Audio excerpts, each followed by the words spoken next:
are, all these years later, more than a year into the US and Israel's unflinching and ongoing televised genocide in Gaza and now Lebanon in defense of a colonial occupation and an apartheid state. Like every state that has carried out ethnic cleansing and genocide in history, Zionists in Israel, who believe themselves to be the chosen people, began by dehumanizing Palestinians before driving them off their land and murdering them.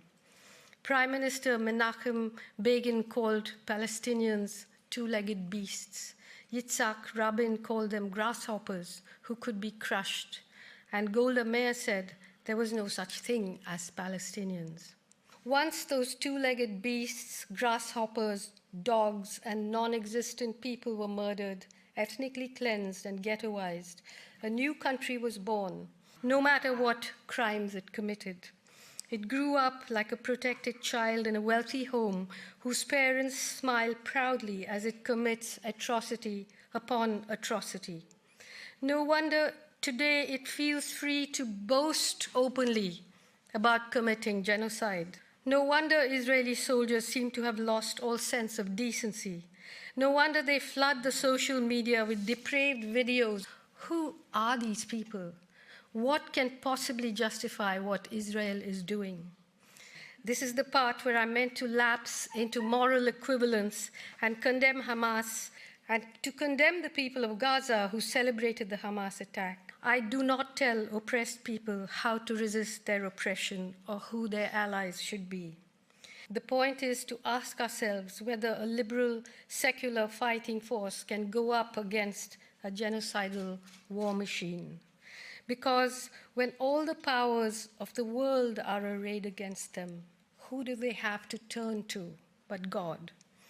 I'm aware that Hezbollah and the Iranian regime have vocal detractors in their own countries, some who also languish in jails or who have faced far worse outcomes. I'm aware that some of their actions constitute war crimes. However, there cannot be an equivalence between this and what Israel and the United States are doing in Gaza, in the West Bank, and now in Lebanon.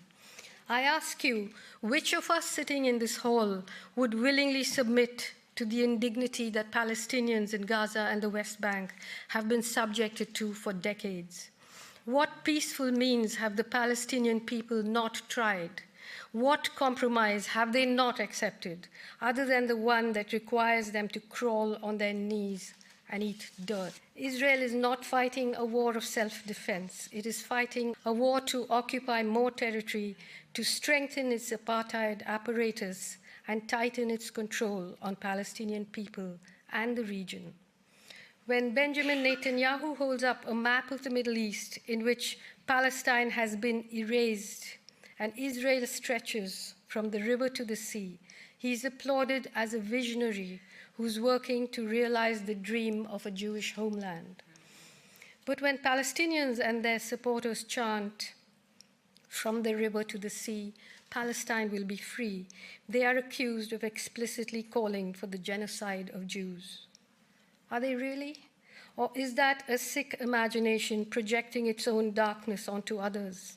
An imagination that cannot countenance diversity, cannot countenance the idea of living in a country alongside other people, equally with equal rights,